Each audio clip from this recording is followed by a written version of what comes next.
ইনশাআল্লাহ। আমি রমজান মাসে সেভাবে প্রোগ্রাম নিই না, তারপরও অনেকে রিকোয়েস্ট করে একটু যেতে হয়, একেবারে ফিরিয়ে দেওয়া যায় না। তা আপনাদের এখানে এসেছি, দু কথা বলবো সামান্য সময়ে, একটু মহব্বতে দরুদ পড়েন। আল্লাহুম্মা সাল্লি আলা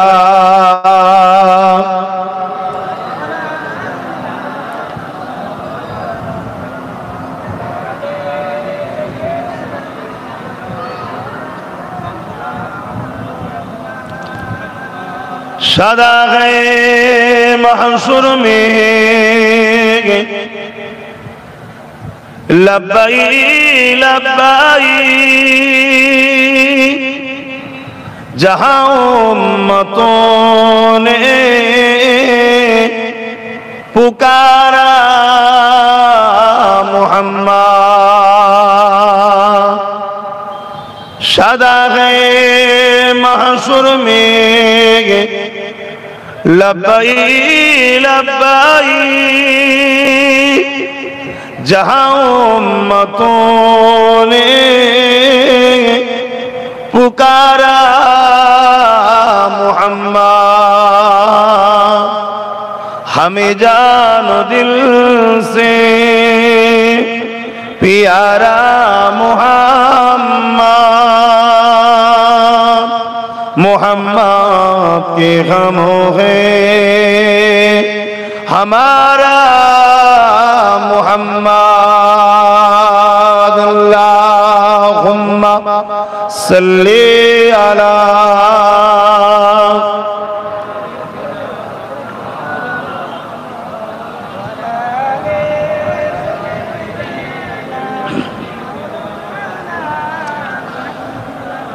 मेरे आँखों की बुदली में जलवा मुहम्मद का, मेरे दिल के आईने में नक्शा है मुहम्मद का। कोई जन्नत में जाएगा, कोई दोज़ख में पहुंचे, मदीने की तरफ दौड़े दीवाना मुहम्मद का। अल्लाहुम्मा सल्ली अला हवा टानছে একটু ঘোরাও।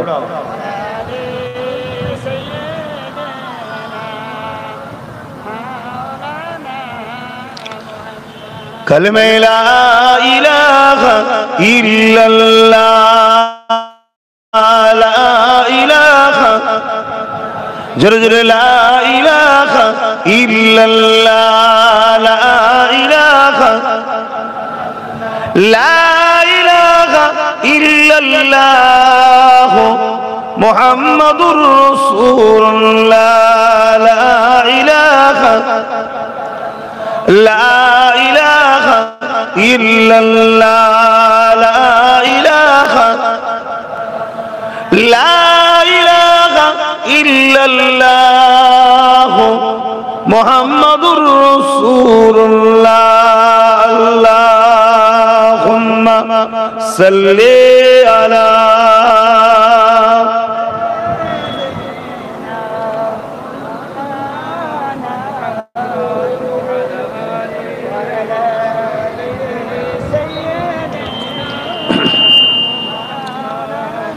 আমার বাপজানেরা ভাইরা, পবিত্র রমজান শরীফের মাস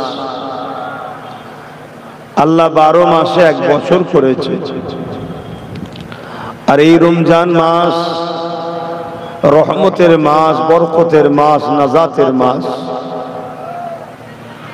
আল্লাহ কোরআনে জানাচ্ছেন, ইয়া আইয়ুহাল্লাযীনা আমানু কুতিবা আলাইকুমুস সিয়াম কামা কুতিবা আলাল্লাযীনা মিন ক্বাবলিকুম লাআল্লাকুম তাত্তাকুন আইয়ামান মা'দুদাত। হে ঈমানদারেরা, হে ঈমানদারেরা, আমি আল্লাহ তোমাদের জন্য একটি মাস রোজাকে ফরজ করলাম, যেভাবে বিগত উম্মতদের জন্য ফরজ করেছিলাম। এই রোজা আমাদের জন্য আল্লাহর পক্ষ থেকে একটা বিশাল বড় নিয়ামত। জোরে বলুন সুবহানাল্লাহ।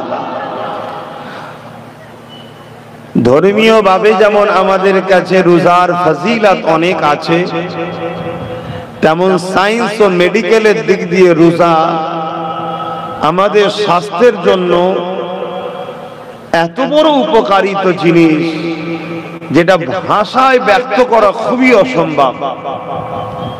তারপরও সামান্য আপনাদের কাছে সায়েন্সের বিষয় একটু বলি, তারপর ধর্মীয় বিষয় বলছি। আর ইসলাম পুরো ধর্মটাই মনে রাখবেন সায়েন্স। জোরে বলুন সুবহানাল্লাহ। আল্লাহ কোরআনের মধ্যে আমার রাসূলকে ডাক দিয়ে বলছেন ইয়াসিন ওয়াল কোরআনিল হাকীম।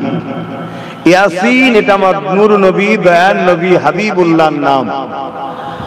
ওয়াল কোরআনিল হাকীম এটা হলো সেই কোরআন, যে কোরআন হলো সম্পূর্ণ বিজ্ঞানময়, জ্ঞান ভান্ডার। জোরে বলুন সুবহানাল্লাহ।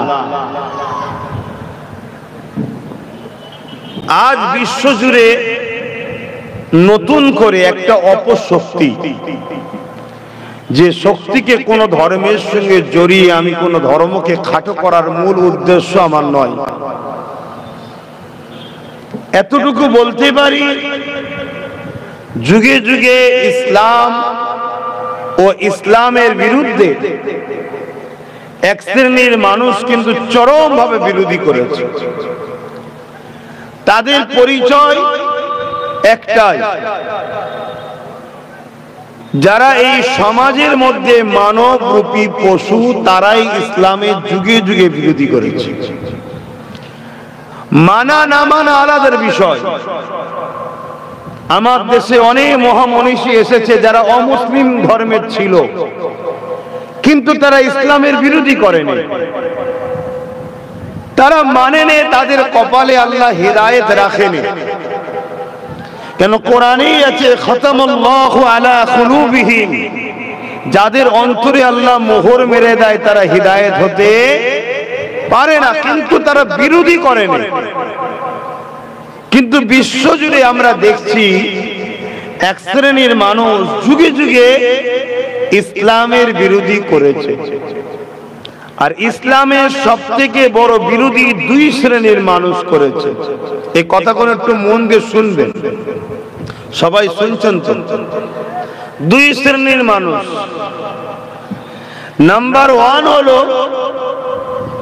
জালিম অত্যাচারী শাসক। ইতিহাস শোনাচ্ছি আপনাদের ঘরে, এবং তারিখে হাদিস আমার উলামা ভাই যারা আছে তারা আরো ভালো বুঝবে। ইসলামের সব থেকে চরম বিরোধী যুগে যুগে জালিম শাসক যারা ছিল, তারা ইসলামের বিরোধী করেছে।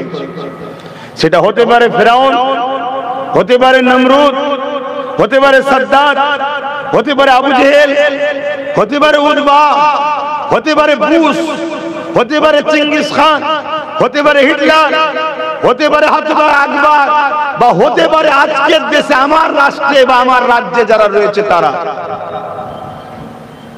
কথা মাথায় ঢুকছে না? ঢোকে না?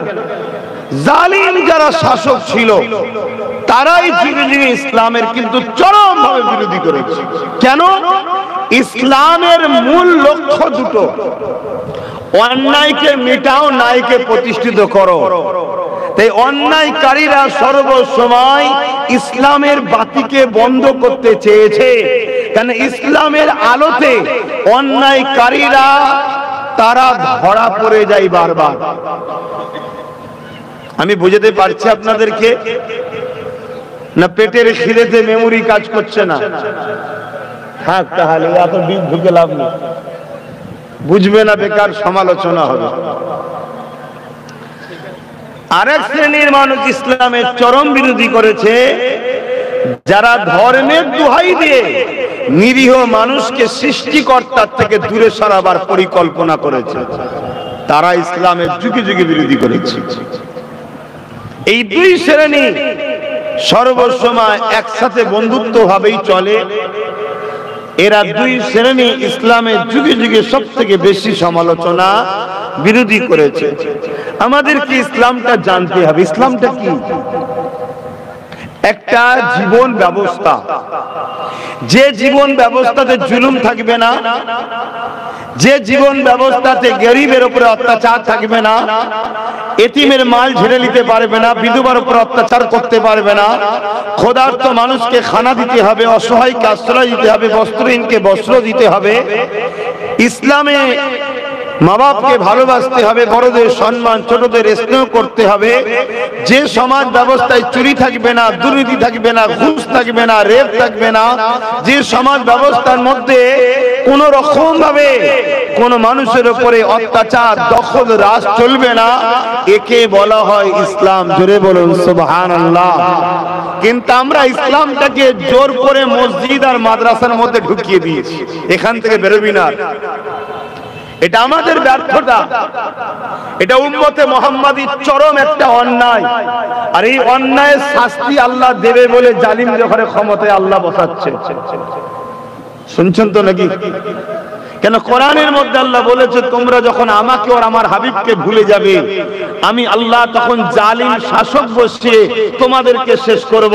এই আমার দেশের কেন্দ্রে জালিম শাসক বসিয়েছে, আর সে বলছে ওয়াকফ সংশোধনের নামে পুরো মসজিদ মাদ্রাসা মুসলমানদের সম্পদকে লুটবে বলছে। এটা আমাদের পাওনা। কেন? আমরা ইসলামকে মসজিদের মধ্যে আর মাদ্রাসার মধ্যে তালা বন্ধ করে দিয়েছি। ইসলাম আমাদের রাষ্ট্র জীবনে নাই, ইসলাম আমাদের সমাজ জীবনে নাই, ইসলাম আমাদের পরিবার জীবনে নাই, ইসলাম আমাদের মানব বন্ধন জীবনে নাই। আরে অমুসলিমকে ভালোবাসার নাম ইসলাম। ক্ষুধার্ত যদি অমুসলিম হয় তাকে খানা খাওয়াবার নাম ইসলাম। অমুসলিমের যদি পরনার কাপড় না থাকে তাকে কাপড় দিবার নাম ইসলাম। কোন মুসলিম দাবিদার যদি অমুসলিমের উপরে জুলুম করে, ওই অমুসলিম মজলুমের পাশে দাঁড়িয়ে মুসলিম নামধারীর বিরুদ্ধে লড়াই করার নাম ইসলাম। আমরা তো ইসলামকে বুঝলাম না, আমরা ইসলামকে দাড়ি, টুপি, নামাজ, রোজার মধ্যে সীমাবদ্ধ করে দিলাম। তাই আজকে আমাদের মুসলিম সমাজ আজকে এত ধ্বংসের দিকে চলে যাচ্ছে। আমি জানি রোজার নামও ইসলাম, কিন্তু রোজাটা কেন হয়েছে? ক্ষুধার্ত মানুষের কত কষ্ট, এটা বুঝাবার জন্যই তো আল্লাহ রোজা রেখেছে। যে দেখো তুমি এক মাস না খেয়ে কত কষ্ট পাচ্ছ। তোমার সমাজে লাখো মানুষ আছে যারা সারা বছর ঠিকভাবে খেতে পায় না, একবেলা পায় তো তিন বেলা পায় না। তুমি সেই কষ্টটা উপভোগ করো। তুমি ধনী, যাকাতটা গরিবকে দাও, এর জন্যই তো রোজা। হ্যাঁ, আরো অনেক সাইট আছে রোজার, কিন্তু আমি যেটা বুঝাতে চাইছি সেটা হলো এটাই যে ইসলামকে আমরা বুঝতে পারলাম না। আজ যখন আমার মতো ক্ষুদ্র একটা ছেলে এক প্রান্তে একদিকে দাঁড়িয়ে, অপর প্রান্তে হাজারো ভাড়াটিয়া মুফতি মাওলানা আমার বিরুদ্ধে, আমার কথা সমাজে প্রযোজ্য হওয়াটা খুবই দুঃখজনক, খুবই কষ্টদায়ক। কিন্তু আলহামদুলিল্লাহ এরপরও হক কথা বলতে হবে। কেন? মুজাদ্দিদ জামান দাদা হুজুর রহমাতুল্লাহ আলাইহি তিনি যখন হক কথা বলতে শুরু করেছিলেন, ওই সময়ে সেই শোনার মানুষরা বলেছিল যে আপনি একা একদিকে, বাকিরা সব আর এক দিকে, আপনার একার কথা কত দূর পর্যন্ত যাবে? মুজাদ্দিদুজ জামান বলেছিলেন, ফাইসাল্লাহ আমার হাতে নাই, ফাইসাল্লাহ আল্লাহর হাতে। আমার কাজ কুনতুম খায়রা উম্মাতিন উখরিজাত লিন-নাস তা'মুরুনা বিল মা'রুফ ওয়া তানহাউনা আনিল মুনকার। অন্যায়ের বিরুদ্ধে ন্যায়ের পক্ষে আমাকে দাঁড়াতে হবে, এটা আল্লাহকে দেখাতে হবে, এটাই আমার কাজ। জোরে বলুন সুবহানাল্লাহ, আরো চিৎকার দিয়ে বলুন সুবহানাল্লাহ। অতএব কে কি ভাবছে, কে কি করছে, ওটা আমার জানার বিষয় নয়। আমার জানার বিষয় হলো আমার রাসূলের রেখে যাওয়া ইসলামের মেসেজ আপনাদের কাছে দেওয়া। এক ইহুদি আমার নবীর দরবারে আসলেন, এসে বলছেন, মুহাম্মদ সাল্লাল্লাহু আলাইহি ওয়াসাল্লাম, ইসলামের সবথেকে ভালো কাজ কি? আল্লাহর নবী বললেন, ক্ষুধার্ত মানুষকে খানা খাওয়ানো। জোরে বলুন সুবহানাল্লাহ। ওই ইহুদি জিজ্ঞাসা করলো, হে আব্দুল্লাহর বেটা মুহাম্মদ সাল্লাল্লাহু আলাইহি ওয়াসাল্লাম, শুধু মুসলিম? আল্লাহর নবী বললেন, আমি কি বলেছি? মানুষ, মুসলমান বলিনি। অতএব মানুষ যে হবে, সে যদি ক্ষুধার্ত থাকে, তাকে যদি খানা খাওয়াও, ইসলামের সবথেকে ভালো কাজ হবে। জোরে বলুন সুবহানাল্লাহ। তাই রোজাদারকে খাওয়ানো 70 বছর নফল ইবাদতের আল্লাহ নেকি দেয়। জোরে বলুন সুবহানাল্লাহ। ভাইরা আমার, মনে রাখবেন, একটা যুবক ছেলে আমার নবী সাহাবা হুজুরদের ঘরে এই ওয়াজটা করেছিলেন।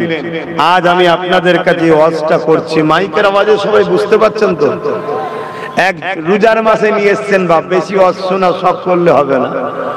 ও কথা বলতে গিয়ে কথা বুঝছেন না, পেট আরো ঢুকে যাচ্ছে, মানে টান দিয়ে বার করতে হচ্ছে। আবার মাইকে কথা বললে মাইকে একটা দম টানে, মাইক একটা কথাকে ক্যাচ করার জন্য টানে, আরো কষ্ট হয়। তা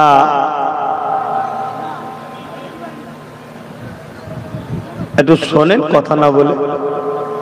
একটা যুবক, আল্লাহ নবী বললেন, কিয়ামতের দিনে একটা যুবককে আল্লাহ তুলবে। যুবকরা শোনো, তোমরা জীবনে কোনোদিন জালিম হবে না, এটা মাথায় রেখে দাও। আর জালিমের সাথ দেবে না। সে জালিম যদি তোমার ভাইও হয়, সে জালিম যদি তোমার আব্বাও হয়, সে জালিম যদি তোমার স্বামীও হয়, জালিমের সাথ দেবে না।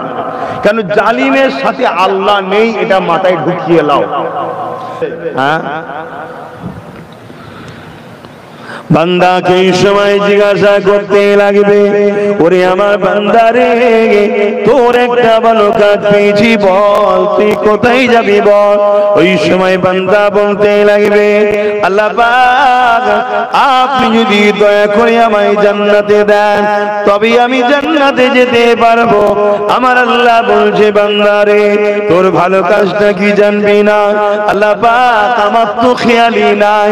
ওই সময় আল্লাহ বলতে লাগে, ওরে আমার বান্দা, দুনিয়া জমিনে তুই একদিন প্রচন্ড গরমের সময়, মন দিয়ে শুনবেন, এক ব্যক্তি তার গৃহপালিত পশুকে একটা ছায়াতে গাছের তলাতে বেঁধেছিল, সূর্য অন্য দিকে ঢলে যাওয়ার জন্য, পশ্চিম দিকে সূর্য ঢলে যাওয়ার জন্য।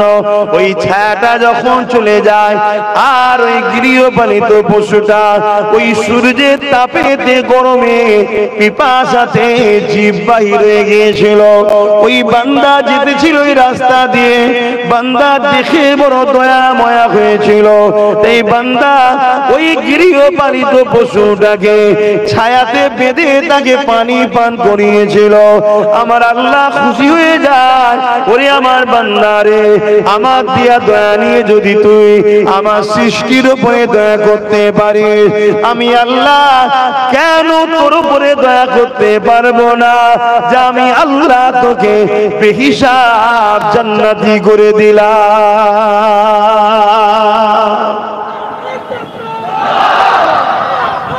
আল্লাহ, কি বুঝলেন? একটা অবালা পশুকে গাছে থেকে ছায়াতে বেঁধে রোদ থেকে পানি পান করানোর জন্য আল্লাহ খুশি হয়েছে যে আমার দিয়া দয়া নিয়ে তুই যদি দয়া দেখাস, আমি তো সৃষ্টিকর্তার দয়ার মালিক, তোকে কেন দয়া দেখাবো না? যা জান্নাতে যা। আল্লাহ যদি একটা অবালা পশুর উপরে দয়া দেখানোর জন্য জান্নাত দেয়, আমরা মানুষ, মানুষ হলো শ্রেষ্ঠ মখলুক। কোন গরিব, কোন অসহায়, কোন এতিম, কোন বিধবা, কোন মজলুম মানুষের পাশে যদি দাঁড়ায়, আল্লাহ আমাদের উপরে দয়া দেখাবে না? দেখাবে না? কথা বলুন, দয়া দেখাবে না? দেখাবে না? অতএব আল্লাহকে খুশি করার জন্য আমাদের জান মাল সব কুরবান হয়েছে, আগামীতেও কুরবান করতে হবে। জোরে বলুন, ঠিক না বেঠিক? বলুন ইনশাআল্লাহ। আল্লাহ কবুল করে বলুন আল্লাহুম্মা আমিন। কেন? দুদিনের দুনিয়া, এটা দুদিনের দুনিয়া। রমজান শরীফের মাস, গরিবদেরকে বেশি বেশি করে দেবেন, এতিমদের দেবেন, পরনার কাপড় অসহায় গরিবদের ঘরে দেবেন, ইফতারের ব্যবস্থা করবেন। এটা অনেক ফজিলতের কাজ। আমি রোজা নিয়ে কথা বলতে গিয়ে অন্যদিকে চলে গিয়েছিলাম, কেন আজ পুরো বিশ্ব জুড়ে ইসলামের বিরুদ্ধে ষড়যন্ত্র করছে। বিশেষ করে আমাদের প্রতিবেশী দেশ, আমার দেশের দুশ্মন দেশ চাইনা, চীন, যারা আমার দেশের একটা বড় অংশ জায়গাকে দখল করে নিয়েছে। সেই চাইনা জোর করে ওখানকার মুসলমানদেরকে রোজা রাখতে দিচ্ছে না, অথচ রোজা মানুষের স্বাস্থ্যের জন্য কত উপকার দেখুন। মেডিকেল বলছে লিভার, ফ্যাটি লিভার তৈরি হচ্ছে। এই ফ্যাটি লিভারের হাত থেকে বাঁচার সব থেকে উত্তম উপায় হলো রোজা। জোরে বলুন সুবহানাল্লাহ। মানুষের পিত্তথলি গরম হয়ে যায়, ওই পিত্তথলিকে রেস্ট দিবার জন্য সব থেকে উত্তম পন্থা হচ্ছে রোজা। জোরে বলুন সুবহানাল্লাহ। মানুষের শরীরের মধ্যে আজকের দিনে সব থেকে মারাত্মক যে ভাইরাস ক্যান্সার, ওই ক্যান্সারের পোকাকে দমন করার জন্য সব থেকে উত্তম পৃথিবী বিখ্যাত ডাক্তার বলছে সেটা হলো রোজা। জোরে বলুন সুবহানাল্লাহ। মনে রাখবেন, সায়েন্স বলছে 20 থেকে 25 দিন, 15 থেকে 16 ঘন্টা না খেয়ে থাকলে ক্যান্সারের পোকাগুলো দুর্বল হয়ে যায়, মানুষকে ক্ষতি করতে পারে না। আলহামদুলিল্লাহ, 1500 বছর আগে সৃষ্টিকর্তার পাঠানো শতশেষ প্রফেট, রাসূল, মেসেঞ্জার, আওতার হযরত মুহাম্মদ সাল্লাল্লাহু আলাইহি সাল্লাম, তিনি আমাদেরকে এক মাস রোজা রাখার শিক্ষা দিয়ে গেছেন। জোরে বলুন সুবহানাল্লাহ। মনে রাখবেন, আমাদের মোবাইলগুলোতে ভাইরাল ঢোকে, ভাইরাস, সমাজে ভাইরাস আছে না, ওই ভাইরাল ঢোকে। টিক টিক, তখন কি করি আমরা? ওই মোবাইলকে দোকানে নিয়ে যাই, সার্ভিস সেন্টারে নিয়ে গিয়ে বলি, সার্ভিস সেন্টার ওয়ালারা বলে ভাইরাস হয়েছে, অ্যান্টিভাইরাস মারতে হবে। একটা সফটওয়্যার মারলো, মোবাইল আবার নতুন হয়ে গেল, ফ্রি হয়ে গেল, ভাইরাস চলে গেল। তা আমাদেরও 11 মাস এই শরীরে নানান খাদ্য যায়, ওই খাদ্যের সাথে হাজার রকম বিষ যায়, হাজার রকম ব্যাকটেরিয়া যায়, হাজার রকম ভাইরাস যায়, হাজার রকম জাম যায়। এটা শরীরের জন্য ক্ষতিকারক হয়, শরীর হ্যাং হয়ে যায়। এই শরীরকে এক মাস রোজা আল্লাহ অ্যান্টিভাইরাস দিয়েছে। এক মাস রোজা রাখলে শরীর আপডেট হয়ে আবার 1 বছরের জন্য সুস্থ শরীর গিফট হয়। জোরে বলুন সুবহানাল্লাহ। আরো চিৎকার দিয়ে বলুন সুবহানাল্লাহ। এটা সায়েন্স বলছে, বিজ্ঞান মেনে নিয়েছে। আমার রাসূল বলেছেন, বিজ্ঞান আজকে মেনে নিয়েছে যে মুহাম্মদ সাল্লাল্লাহু আলাইহি ওয়াসাল্লাম যা বলছে সবই সত্য। কেন সত্য হবে না? মুহাম্মদ রাসূল তিনার কথা বলে, যিনি কায়নাতের স্রষ্টা আল্লাহ। জোরে বলুন সুবহানাল্লাহ। লিল্লাহি মা ফিস সামাওয়াতি ওয়া মা ফিল আরদ। জমিন আসমানের একজন সৃষ্টিকর্তা, দুজন নয়, তিনজন নয়, একের অধিক নয়। প্রভু একজন, রব একজন, খালেক একজন, সৃষ্টিকর্তা একজন, তিনি হলেন আল্লাহ। জোরে বলুন সুবহানাল্লাহ। তো ভাইয়েরা আমার, আজ আমার নবী পাক সাল্লাল্লাহু আলাইহি সাল্লাম হাদিসে কুদসির মধ্যে জানাচ্ছেন, মান রাদিয়া, হাদিসে কুদসির মধ্যে জানাচ্ছেন আমার আল্লাহ, আস-সাওমু লি ওয়া আনা আযজি বিয়াদিয়া। রোজা হলো আল্লাহর খাস ইবাদত। জোরে বলুন সুবহানাল্লাহ। আল্লাহ বা রোজা না দিয়াকে কিয়ামতের দিনেতে নিজের কুদরত দিয়া দেন পুরস্কৃত করবে বলেছেন। কিয়ামতের দিনে যে জান্নাতের একটা দরজা থাকবে, ওই দরজাটার নাম হলো বাবুস সাল। ওই দরজা দিয়ে রোজাদাররা যেতে লাগবে। এই যুবকেরা কিয়ামতের কঠিন দিনেতে, যেদিন মাথার এক পেগ দেখতে লেখা তো পড়ে আল্লাহ বা সূর্যকে নাপিয়ে দেবে, মানুষগুলো নাফসি নাফসি করতে লাগবে। ওই কিয়ামতের দিনে আল্লাহ নবী জানিয়ে দিলেন বাবারা, ওই দিনেতে দেখা যাবে আরশে আজিমের উপরে একদল মানুষ জান্নাতি লাগবে। এটা থেকে ফেরেশতারা জিজ্ঞাসা করতে লাগবে, ও রব্বি আল্লাহ এগুলো কারা? আল্লাহ পাক জানিয়ে দেবে, এরা হলো আমার দুনিয়া জমিনে রোজাদার বান্দা বান্দি। আরো জোরে বলুন সুবহান। তাহলে রোজাদারদের ঘরে আল্লাহ কিয়ামতের দিন জান্নাতের খানা খাওয়াবে। রোজা রাখবেন তো নাকি? রাখছেন তো নাকি?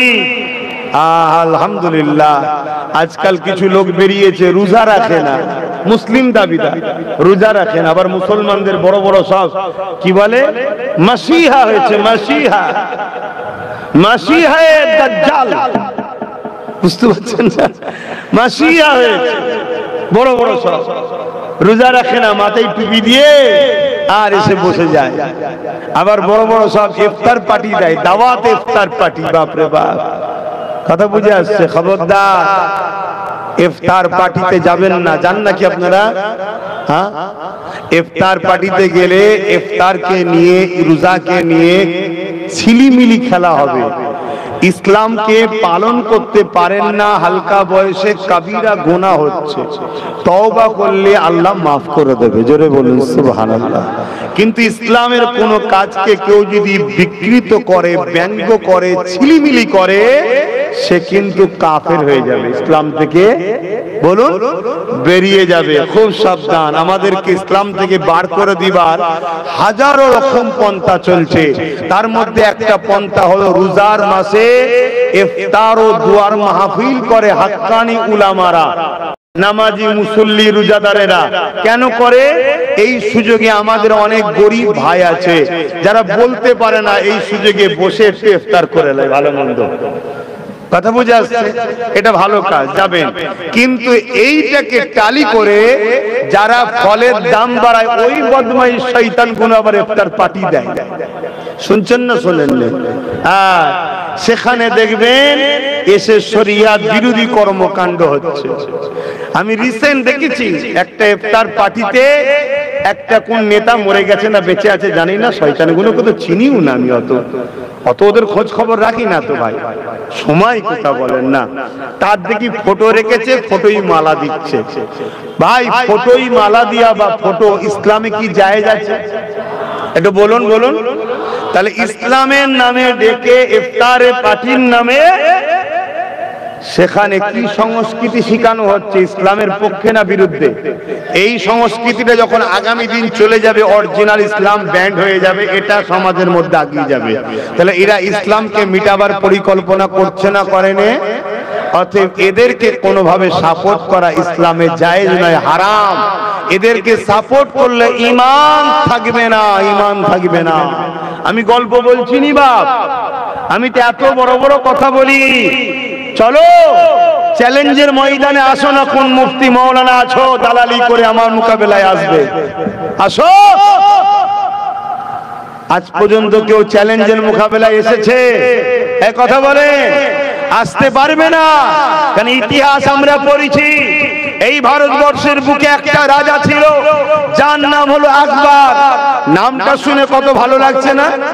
আপনাদের এলাকাতেও অনেক শয়তান আছে, নাম শুনলে মনে হয় বিরাট আল্লাহর ওলি, কিন্তু আজকের আকবর এরা সব, এরা সুরাতে সকলে মুসলমান, এদের ভেতরটা হলো বেঈমান।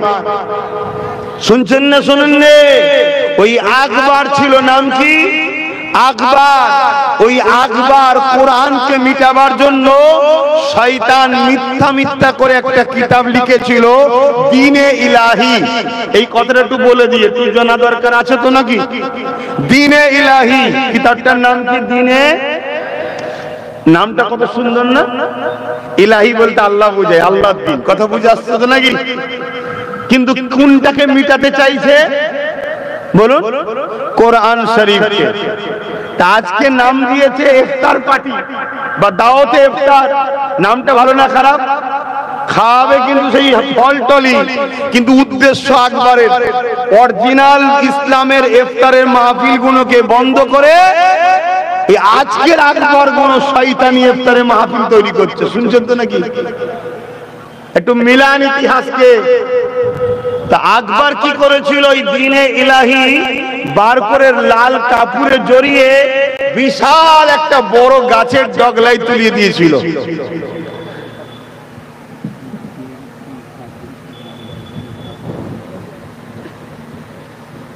শুনছেন তো?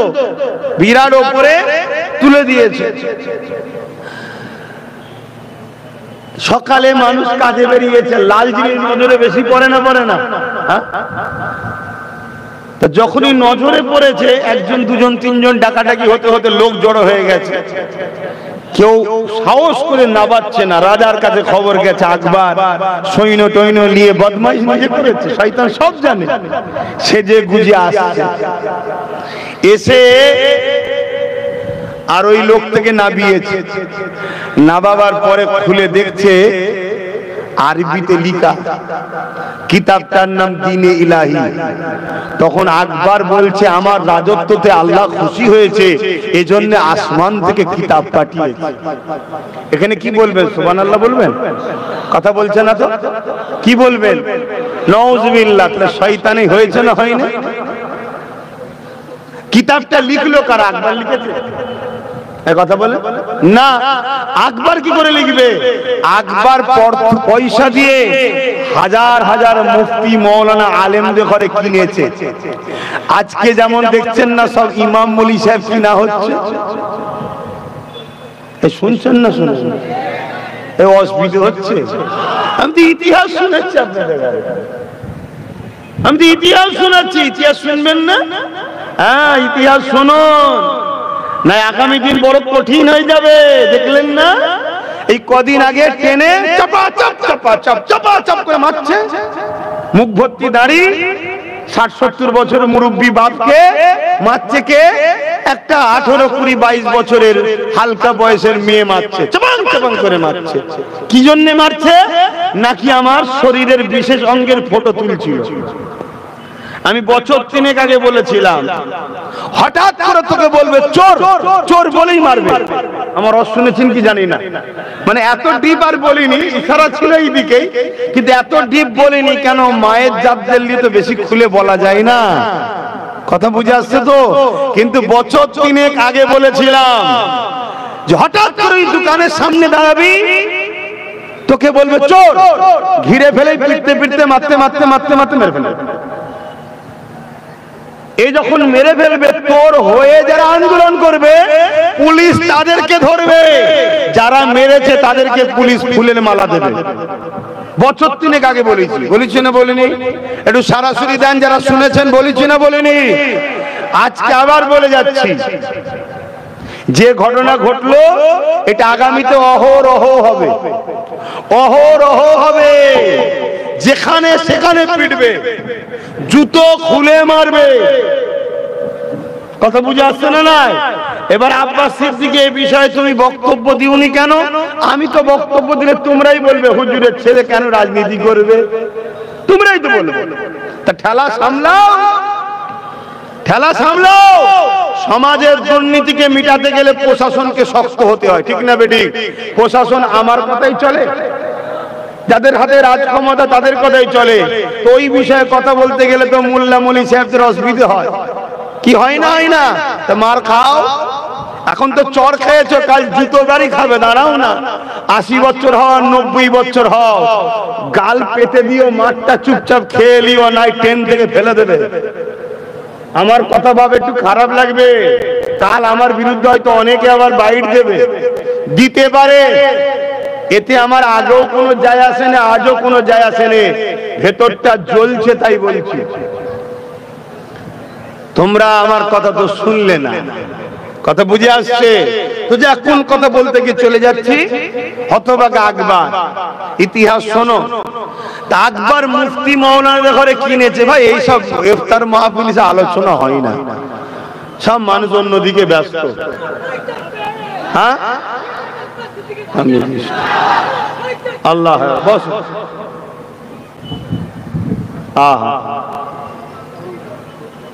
কি সরষের তেল রান্নার জন্য দিয়েছে নাকি? আমি জীবনে প্রথম দেখলাম কেউ সরষের তেল এত বেশি দিয়েছে। আমি সব জায়গায় দেখেছি পানি বেশি দেয়, সরষের তেল একটুখানি দেয়। কেন? পানি তো কিনতে লাগে না, সরষের তেল কিনতে হয়। এই প্রথম দেখলাম কেউ একজন সরষের তেল বেশি করে দিয়েছে পড়তে। কিছু ঢেলেলে পেঁয়াজির কাজে লাগবে। আরে আমরা বাপ বেটা একটু আনন্দ করছি, কারো অসুবিধা হচ্ছে নাকি? কেন? আমাদের সাথে আমাদের লোকেরাই থাকে। কাতার তো ভাগ হয়ে গেছে, ঠিক না বেটি? কাতার তো ভাগ হয়ে গেছে নাকি? মুনাফিকদের কাতার আলাদা, আমাদের কাতার আলাদা। কি চলে আসেন, একটু সালাম দিয়ে এলি। কেন? মানুষ ইফতারের জন্য